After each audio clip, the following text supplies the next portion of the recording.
안녕하세요, 드레입니다. 오늘은 컴퓨터를 맞추려고 하는데 어떤 CPU가 가성비가 좋은지 알아보고 있는 분들에게 도움이 될 만한 영상을 가지고 왔습니다. 바로 미들레인지급으로 출시가 되었지만 웬만한 하이엔드 CPU들을 다 발라버린 슈퍼 가성비 CPU AMD의 라이젠 5 5600X. 또 다른 하나는 출시된 지 얼마 되진 않았지만 내장 그래픽 성능이 로우엔드급 외장 그래픽보다 더 좋은 성능을 보여준다는 AMD의 라이젠 5 5600G.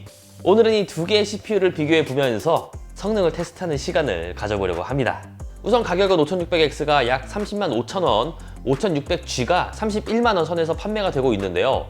이름도 비슷하고 가격도 비슷하고 상당한 비슷한 점이 많지만 사용해보면 그 용도가 완전 다른 두 개의 CPU 저와 함께 알아보도록 하겠습니다. 바로 시작해보도록 하죠. Let's get it! 우선 기본 스펙부터 살펴보자면 코어와 스레드 숫자 동일하고요. 4세대 젠3라는 것도 같습니다. TDP도 동일하죠. 하지만 외형상 비슷해 보일 뿐 실상은 완전 다른 CPU인데요. 우선 5600X의 클럭이 조금 더 높기도 해요. SD 캐시가 2배가량 더 많습니다. 그리고 PCI 익스프레스 4.0 지원 차이도 있죠. 마지막으로 가장 중요한 건 5600X는 내장 그래픽 미지원, 5600G는 내장 그래픽을 지원한다는 건데요. 이 내장 그래픽 유무를 통해 해당 CPU의 사용 방법은 완전히 다르다는 것을 알 수가 있습니다. 간략하게 스펙을 확인해봤으니 테스트 환경에 대해서도 얘기를 해봐야겠죠.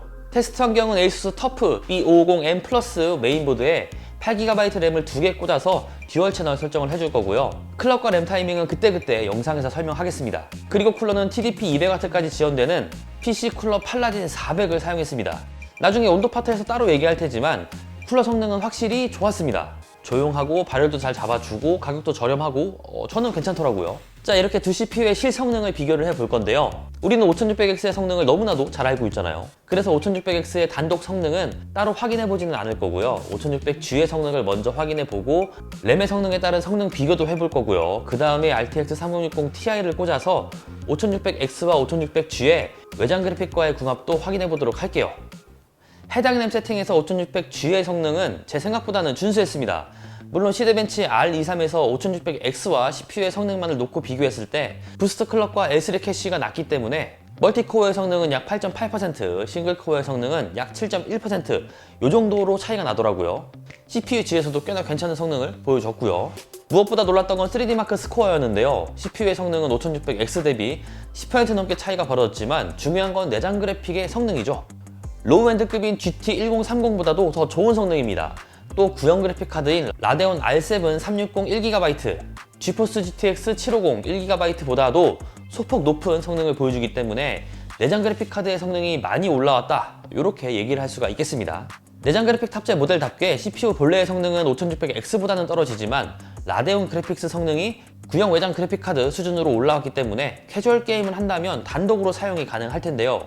여러분들도 알고 있지만 램 성능에 따라서 라데온 그래픽스의 성능도 같이 올라가거든요. 그리고 게임을 하면 프레임 차이도 상당하다고 해요. 그래서 이번엔 램 성능은 세 가지로 나누고 게임으로 테스트를 해봤습니다. FHD 해상도에서 렌더링 스케일은 100%, 가장 낮은 옵션으로 설정한 배그인데요. 배그에서 프레임 차이는 있었지만 게임을 충분히 할 만한 수준은 아니었습니다. 해상도를 낮추고 스케일을 줄이면 프레임은 더 높게 측정이 되겠지만 굳이 배그를 그렇게 할 이유가 없죠. 하지만 오버워치는 달랐는데요. 오버워치는 빡겜까지는 아니어도 즐겁게 할 수 있겠다는 생각이 들었습니다. 해상도, 렌더링 스케일을 타협하지 않았는데도 말이죠.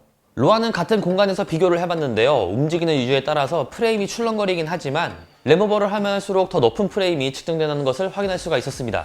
많이 차이 나면 10프레임도 넘게 차이가 나는데 수율 좋은 램이 있다면 좋겠죠. 롤의 경우도 상점 앞에서 비교를 해봤는데요. 역시 램 오버를 할수록 높은 프레임이 측정되었습니다. 롤은 FHD 해상도의 풀옵션이거든요. 3200MHz 램으로도 차가 넘치는 성능이라고 할 수가 있고요.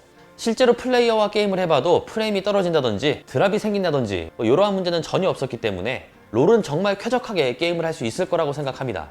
이렇게 4종의 게임으로 비교해보면 램오버를 하면 할수록 프레임이 올라가는 것을 확인할 수가 있었지만 애초에 높은 사양이 필요한 게임은 램오버를 해도 원활하게 플레이가 가능하지는 않습니다.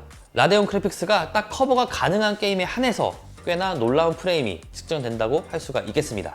자, 이번에는 RTX 3060 Ti를 사용한 상태에서 5600X와 비교를 해볼까요? 모든 옵션은 FHD 해상도의 풀옵션입니다.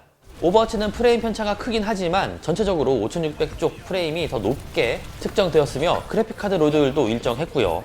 배틀그라운드 역시도 20프레임 전후로 차이가 나는 만큼 무시할 수는 없는 성능이죠. 로드월 역시도 5600X 쪽이 일정했고요.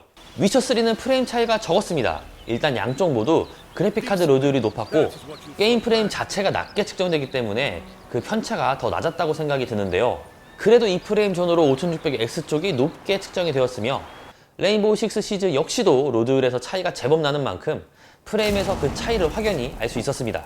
섀도우 오브 더 툼레이더 역시도 로드율 차이가 큰 만큼 프레임에서 차이가 나기 때문에 풀 HD 환경에서 5600G가 그래픽카드 로드율을 최대로 끌어올리지 못했다고 볼 수가 있겠습니다. 이 때문에 5600X와 차이가 난다고 할 수가 있는데요. QHD 이상 사용하거나 그래픽카드의 등급을 낮추는 방법으로 5600X와 조합하면은 나쁘지 않게 사용할 수 있을 거라고 생각합니다. 또 전력도 5600X 쪽이 더 많이 먹는데요. 전력을 많이 사용해서 높고 안정적인 성능을 유지해주는 만큼 외장 그래픽 조합은 5600X의 완승이라고 할 수가 있겠습니다. 반대로 전력 사용량과 온도 부분에서 5600G가 발군이었는데요. 게임 테스트 시에 단독으로 사용해도 40도를 초과하지 않았으며 RTX 3060 Ti와 조합해도 50도를 넘지 않았는데요. CPU를 빡시게 굴리는 CPU 프로파일에서도 63도가 조금 넘어가는 수준이었기 때문에 발열은 정말 만족했습니다. 물론 200W까지 지원되는 쿨러를 사용한 효과도 있겠지만 그럼에도 이 정도까지 낮은 온도를 보여준다는 건 사용자 입장에서 발열에 대해선 전혀 걱정하지 않아도 된다고 볼 수가 있겠는데요. 요즘 사제 쿨러 3만원 아래여도 충분히 좋은 성능을 내주니까요. 이왕 좋은 CPU 구매하는 거 160W 이상 지원되는 쿨러를 함께 구매해 준다면 정말 쾌적하게 사용할 수 있다고 생각합니다. 소음도 기본 쿨러 대비 거의 없다시피 해서 정말 좋기도 했고요. 자, 이렇게 정리를 해봐야겠죠. 확실히 내장 그래픽이 탑재된 AMD CPU는 램 성능에 따라서 성능의 편차가 있는 편인데요. 물론 롤, 오버워치 정도의 게임 퀄리티에선 더욱 잘 느껴지는 편이며 배그 같은 기본 사양이 되어야 하는 게임에서는 체감이 될 정도로 크게 느껴지는 차이는 아니었습니다. 내장 그래픽으로 모든 게임을 돌리기에는 아직은 역부족이죠. 하지만 옵션 타협을 통해서 게임을 하거나 캐주얼 게임들, 롤이나 메이플, 던파 요 정도의 퀄리티를 보여주는 게임들을 주로 한다면 생각보다 빠릿하고 높은 프레임에 놀랄 거라 생각을 해요. 내가 롤을 주로 하는데 굳이 RTX 3060이 필요할까? 1660 Ti가 필요할까? 이런 생각이 들 만큼 좋은 성능이죠. 다음에 기회가 된다면 4650G나 인텔 i5 11세대와 비교해보면 더 재미있을 것 같다는 생각이 들었는데요. 요거는 제가 정말 나중에 기회가 된다면 해보기로 하고요. 그렇다면 개성이 너무나도 다른 이 두 개의 CPU 누가 써야 좋을까요? 일단은 1프레임이라도 절대 놓쳐서는 안 되고 높은 성능이 필요한 게임을 하거나 반드시 외장 그래픽 카드를 써야 하는 분들이라면 두말할 필요 없이 5600X를 선택하면 됩니다. 반대로 5600G의 경우는 캐주얼한 게임을 주로 하는 분이거나 그래픽 카드가 없어도 컴퓨터를 쓰고 싶거나 CPU 하나만으로 괜찮은 성능을 얻고자 한다면 이때는 5600G의 성능이 참 마음에 들 거라 생각합니다.